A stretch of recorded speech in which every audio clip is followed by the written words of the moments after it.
नमस्कार, आप सभी का स्वागत करता हूं अपने YouTube चैनल सुरेंद्र सिंह बोरा में।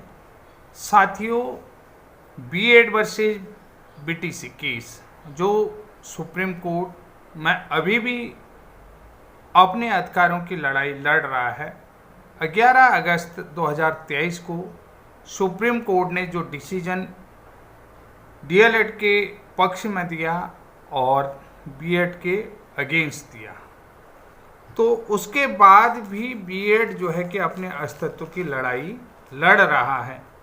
बीएड के पक्ष में केंद्र सरकार है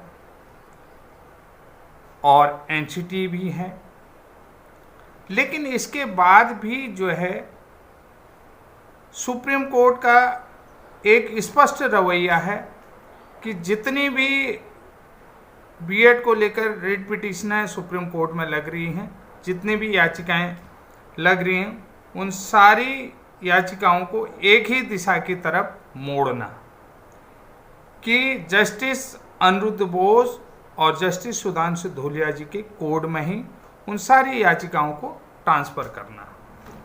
तो इसी बीच कुछ और सुगबुगाहट आ रही है, तो जिसके कारण से बीएड वालों के लिए थोड़ी सी खुशखबरी भी हो सकती है कि उत्तर प्रदेश 69,000 जो शिक्षक भर्ती है उसके पक्ष में भी बहुत अच्छा रुझान मिल रहा है। तो अगर उसके पक्ष में रुझान मिलता है तो मध्य प्रदेश के पक्ष में भी उसी को आधार बना करके अच्छा रुझान आएगा। बंगाल में भी उसी को पक्षकार मानते हुए बंगाल की तरफ भी अच्छा रुझान आ सकता है, और बिहार है, बिहार में भी उसकी को पक्ष मानते हुए, उसको आधार मानते हुए वहाँ भी अच्छा, छत्तीसगढ़ हो, उसके बाद अन्य मध्य प्रदेश हो और बहुत सारे राज्य हों। तो यहाँ पर इस चीज़ को लेकर के एक आधार जो तय किया जा रहा है वो आधार। लेकिन सबसे पहले देखिए कि जो डीएलएड वालों की प्रतिक्रिया है, मेरे सीधा कहते हैं आपसे बड़ा पागल हमने कोई देखा नहीं। क्यों जो है कि डीएलएड वालों का हक मार रहे हो, क्यों दूसरे का निवाला छीन रहे हो, तमाम तरीके के। उनने कहा ये इलीगल है, ये लीगल नहीं है, ये अनजस्टिस है, ये बच्चों के मौलिक अधिकारों का हनन है। इस तरीके के क्यों आप इस तरीके से बीच में घुस रहे हो, क्यों दूसरे के अधिकारों के बीच में आप आड़े आ रहे हो, तो क्या आपको शौक है, इस तरीके के तमाम तरीके। लेकिन उनको ये नहीं दिख रहा है कि आखिर वो क्या कर रहे हैं, वो लोगों को क्या टिप्पणी कर रहे हैं और किस तरीके की भाषा का प्रयोग वो लोग कर रहे हैं। कि मैं सभी को नहीं कह रहा हूँ, बहुत सारे लोगों की इस तरीके की गलत टिप्पणियां डीएलएड वालों की बीएड के तरफ से आ रही हैं। लेकिन साथियों देखिए, मैं आपको यहाँ पर बता रहा हूँ कि अटॉर्नी जनरल जो हैं कि अब बीएड का पक्ष, यानी कि केंद्र, उनका अटॉर्नी जनरल जो है कि बीएड का पक्ष आप कोर्ट में रखेंगे कि केंद्र सरकार बीएड को शामिल करना चाहते हैं। लेकिन उससे पूर्व अटॉर्नी जनरल का जो तर्क है कि वो 11/8/2023 माननीय सुप्रीम कोर्ट ने जो डिसीजन दिया उसके चलते कई बीएड बेरोजगार जो है कि वंचित रह गए हैं। सर्वोच्च न्यायालय ने पूर्व में भी एक टिप्पणी जो है कि आई थी कि जब 4 सितंबर को एनसीटी ने जो जजमेंट को लेकर राज्यों को नोटिफिकेशन दिया, तो आप चाहें तो जितने भी चयनित हैं उन्हें सुरक्षित कर सकते हैं, क्योंकि ये सुनवाई के बीच में बाकी जो भी पास हैं, यानी कि 18 से 23 5 साल के लिए ही वो जो लोग वैध थे, आगे जो है कि वो सारे 18 से 23 5, अगर पूर्व के नियमों को देखा जाता है तो उनको आजीवन करने का भी फैसला लिया जा सकता है, जब एडवोकेट सही से अब अपने पक्षों को, क्योंकि बहुत सारी याचिकाएं लगी हैं, उसमें मैं आपको बता देता हूं, दीपांकर गौरव जी का लगा है और अर्नव घोष जी का लगा हुआ है। ये 2 याचिकाएं हैं जिनकी पहले भी सुनवाई जो है 20 तारीख को होनी थी, एक की 13 को हुई, तो 30 तारीख को, अब ये 30 तारीख को नहीं हो करके नवंबर पहले वीक में इसकी सुनवाई हो जाएगी। तो जिस तरीके से यानी कि पूर्वों के नियमों को देखा जाए तो ये सारे लोग पात्र हैं, और उनकी संख्या कितनी है इन संख्याओं का भी कैलकुलेशन किया जाएगा। और जितने लोग पास हुए हैं, यानी कि जो डेटा वाइज अगर उनकी डिटेल, जिन लोगों ने जो एग्ज़ाम क्वालिफाई किया, जो नौकरी में आ चुके हैं, तो डेटा वाइज जो है कि तो उन्होंने कि उन लोगों के साथ अन्याय नहीं होना चाहिए।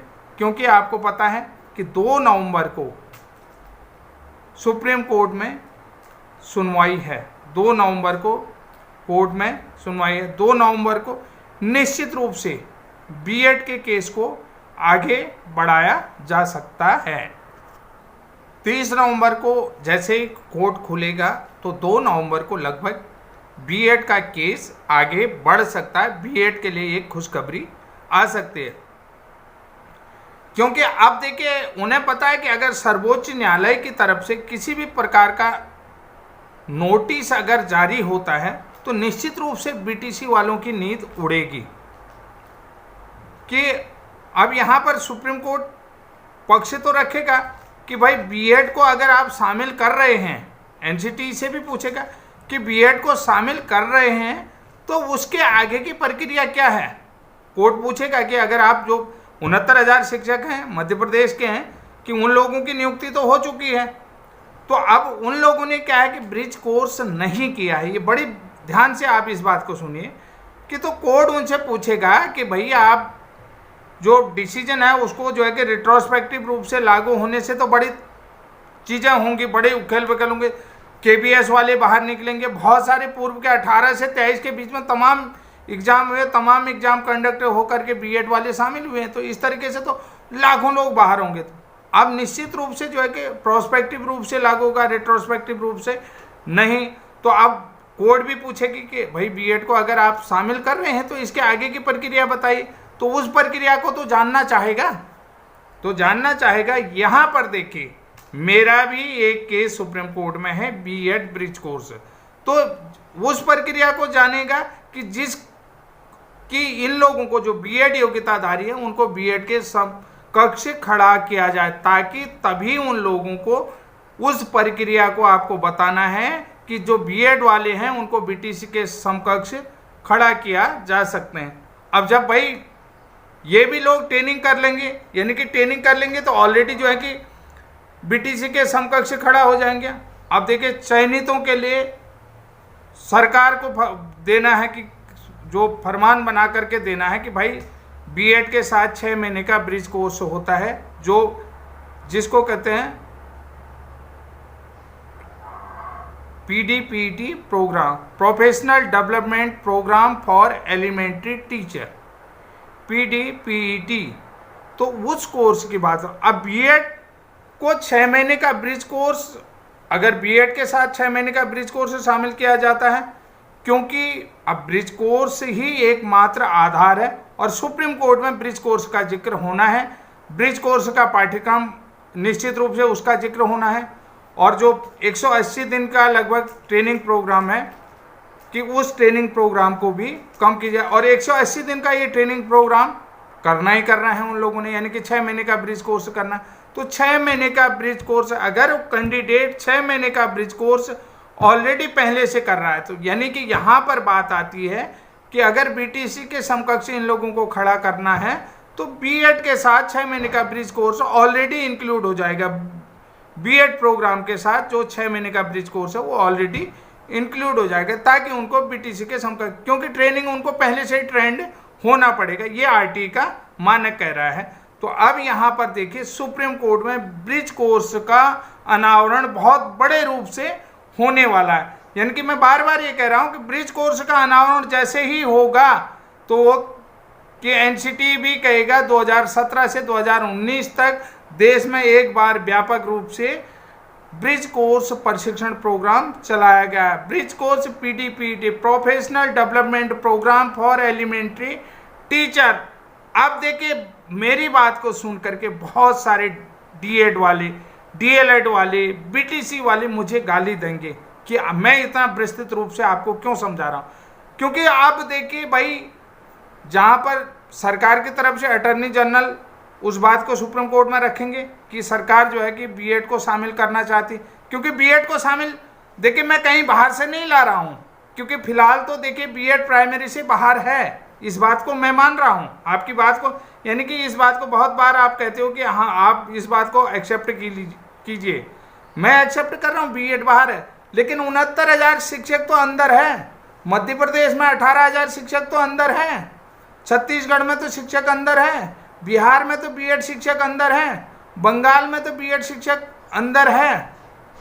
तो यानी कि ब्रिज कोर्स का अनावरण होगा नहीं होगा सुप्रीम कोर्ट में, तो अटॉर्नी जनरल इस चीज को रखेंगे सुप्रीम कोर्ट में कि सरकार ने व्यापक रूप से पूरे देश में, केबीएस वाले जो केबीएस में जिन्होंने 6 महीने का ब्रिज कोर्स कर रखा उन्होंने क्वालिफाई करके वो लोग लग चुके हैं, और जिन लोगों ने नहीं किया उनका अभी कोई प्रोग्राम ही नहीं हुआ।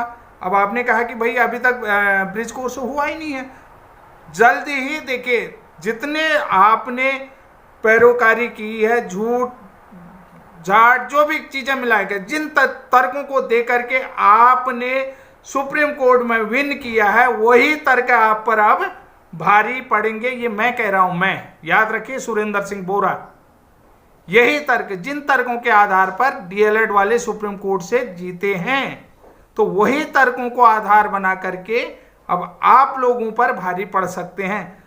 क्यों? देखिए, एनसीटी ने पहले ही हलफनामा दिया है कि आगे जो है कि एक ही कोर्स रहेगा, आईटीईपी इंटीग्रेटेड बीएड, जो 1 से लेकर फाउंडेशन स्तर से लेकर के 12वीं तक पढ़ाएगा, एक ही ट्रेनिंग प्रोग्राम। अगर देखिए, अब मैं आपको बता देता हूं, अगर एनसीटी के पास ये प्रोग्राम नहीं होता तो बहुत सारे प्राइवेट कॉलेज एनसीटी को खड़ा करवाते सुप्रीम कोर्ट में, क्योंकि एनसीटी के पीछे आईटीईपी प्रोग्राम था। तो उन्होंने कहा नहीं, बीएड तो अभी बंद हो रहा था, तो पहले जिन लोगों ने कर लिया वो जाने, आगे जो प्राइवेट कॉलेजों के हिसाब से भी एनसीटी की इनकम आती है, एनसीटी जो है कि उनको रिकमेंडेशन करती है, मान्यता देती है, एफिलिएशन देती है। तो यही चीज है, प्राइवेट कॉलेज, बड़े बड़े लोगों के कॉलेज हैं प्राइवेट कॉलेज अगर जो है कि आईटीईपी प्रोग्राम नहीं होता, तो अगर बीएड बाहर होता तो प्राइवेट कॉलेज वाले जो है कि एनसीटी को कोर्ट में खड़ा करते, पैसा दे करके भी, कि आप इन तर्कों को रखिए। तो मैंने, क्योंकि एनसीटी ने हलफनामा दिया है कि आगे जो है कि हम एक ही कोर्स प्रोग्राम को रखेंगे, सिर्फ BEd integrated ITEP programme, integrated teacher education programme, integrated teacher education programme ITEP ही रहेगा। तो इस चीज के लिए जो है कि हलफनामा एनसीटी पूर्व में ही दे चुके हैं, जिसके कोर्स की स्टार्ट में आपने पहले भी वीडियो बना चुका हूं, कुमाऊं यूनिवर्सिटी में भी, गढ़वाल यूनिवर्सिटी में भी, यहाँ पर भी 3 तारीख से एडमिशन हो चुके थे, 3 अक्टूबर से यहाँ भी एडमिशन हो चुके थे। बहुत सारे साथियों को देखे, मेरा वीडियो अच्छा नहीं लगेगा, मेरा वीडियो उनको झकझोरेगा कि कहेंगे यार बात तो बिल्कुल तर्क संगत कर रहा है, तर्कों के आधार पर कर रहा है, और तर्क संगत बात ही आपको चुभती है। जब तर्क संगत बात आपको चुभती है तो आपके मुंह से गाली निकलती है कमेंटों के आधार पर। अब आप देखिए कि भाई दुनिया ने देख लिया कि उत्तर प्रदेश के जो बीएड 69,000 शिक्षक हैं वो सुरक्षित हैं, तो मध्य प्रदेश भी उसी को आधार बनाएगा, मध्य प्रदेश वाले भी सुरक्षित है, बंगाल वाले भी उसी को आधार बनाएंगे। 2 नवंबर को सुनवाई है, 2 नवंबर को सुनवाई है, तो ये तर्क जरूर रखे जाएंगे, ये चीज मैं आपको बता देता हूं। अगर इन तर्कों को नहीं रखेंगे तो ना चर्चा नहीं होगी। और दूसरी बात है, सभी केसों की दिशा एक ही तरफ मोड़ रहे हैं कि उन्होंने कहा जस्टिस अनिरुद्ध बोस की बेंच में ये केस ट्रांसफर कर दिया जा रहा है, हर केस। तो इसका मतलब है कि जस्टिस अनिरुद्ध बोस जी भी, माननीय जस्टिस अनिरुद्ध बोस जी भी इस बात को समझेंगे कि हर केस को एक ही तरफ दिया जा रहा है, हर राज्य से अलग अलग केस आ रहा है, तो आखिर इसमें क्या छूट गया, क्योंकि उन्होंने शुरू से ये केस देखा है। अब दूसरी बात मैं आपको बता रहा हूं कि अगर बीएड को आप शामिल कर रहे हैं, देखिए मैंने आपको कहा नहीं, बीएड को अगर जो राज्य शामिल कर रहे हैं तो आगे की प्रक्रिया क्या है ये बताओ, तो पूछेंगे नहीं पूछेंगे? बिल्कुल पूछेंगे, इस बात को मानते हैं? उत्तर प्रदेश से 69,000 शिक्षकों के मामले में पूछा जाएगा नहीं विभाग से? मध्य प्रदेश से पूछा जाएगा नहीं पूछा जाएगा? छत्तीसगढ़ से पूछा जाएगा नहीं पूछा जाएगा? छत्तीसगढ़ का ऑलरेडी जो है कि जजमेंट आने के बाद जो है कि बीएड को अलाउ किया है। बंगाल से पूछा जाएगा नहीं पूछा जाएगा? उन्होंने कहा साहब हाँ ये प्रक्रिया है। तो किसका अनावरण होगा? बीएड ब्रिज कोर्स का लैबोरेटरी रूप पे एक्सटेंशन होगा, उसका बहुत बड़ा विस्तार होगा, बहुत बड़े रूप से इलैबोरेटेड रूप से आएगा वो, बहुत बड़ा। इलॉबरेट होगा। कौन? Bridge course. समझ गए ना? तो मैं क्या समझा रहा हूं, इस बात को आप समझ लीजिएगा मान्यवर। जो मुझे गाली देते हैं, गाली देने से पहले 10 तर्कों को सोचिए कि मैंने कहा कि केस के डिसीजन के अंदर भी कई लूप होल्स होते हैं और क्लेरिफिकेशन और मॉडिफिकेशन याचिका ऑलरेडी लगी है, बंगाल से ऑलरेडी लगी हुई है, दीपांकर गौरव की लगी है, अर्णव घोष की लगी है और नंदन सिंह बोरा की भी एक याचिका पड़ी है, सुरेंद्र सिंह बोरा की भी एक याचिका सुप्रीम कोर्ट में पड़ी और अन्य कितने लोगों की पड़ी है, आप ये भी तो देखिए। तो इन हर किसी की कोई न कोई डिमांड तो रहेगी, हर किसी की डिमांड। अगर एक तरीके से भी देखा जाए तो अगर सरकार जो है कि बीएड का पक्ष रखती है तो कोर्ट जरूर जो है कि अब जो है कि किसी न किसी प्रकार से नोटिस देगा और उस नोटिस के कारण से डीएलएड वालों की नींद उड़नी तय है। इस बात को आप मान के चलिए साथियों। तो आज के लिए इतना ही। आपको मेरी जानकारी कैसी लगी? और ये बेहतरीन जानकारी आप लोगों के लिए है और अन्य चैनल वाले क्या देते हैं क्या नहीं देते हैं, जो मेरे अपने व्यक्तिगत सूत्र थे, उन व्यक्तिगत सूत्रों के कारण से जिस तरीके से भी मैंने कहा कि ब्रिज कोर्स का अनावरण होने वाला है सुप्रीम कोर्ट में, ध्यान रखिएगा, निश्चित रूप से होगा। आप क्योंकि 69,000 वाले तो करना ही करना है, तो क्योंकि उनको नहीं करवाया है तो एनसीटी भी अपना पक्ष रखेगी। एक बार जो है कि एलेबोरेट रूप पे, लार्जर रूप पे, विस्तार पूर्वक जो है कि पूरे देश में ये चीज हो चुकी है। तो अब देखिए कोर्ट ये भी पूछेगा कि भाई जब बीएड को लेना ही है तो बीएड को बीटीसी के समकक्ष खड़ा किया जाए तो कैसे किया जाए, उसके लिए क्या है। तो ऑलरेडी जो है कि ब्रिज कोर्स बीएड के साथ ही कोर्स में शामिल हो जाएगा। जो वहाँ प्रशिक्षण कम होगा वहाँ 180 दिन का ये भी प्रशिक्षण कम होगा। ये 2 साल के भीतर ही ये सारी चीज़ें कंप्लीट हो जाएंगी। क्या मैं गलत हूँ? नहीं, सही हूँ। तो अगर सही हूँ तो जिन लोगों ने मेरा चैनल सब्सक्राइब नहीं किया है तो प्लीज़ चैनल को सब्सक्राइब कर लीजिएगा। और मेरे चेहरे की मुस्कुराहट आपको बता रही होगी कि निश्चित रूप से कुछ पॉजिटिव बीएड के लिए होने वाला है। तो तब तक के लिए जय हिंद, जय उत्तराखंड।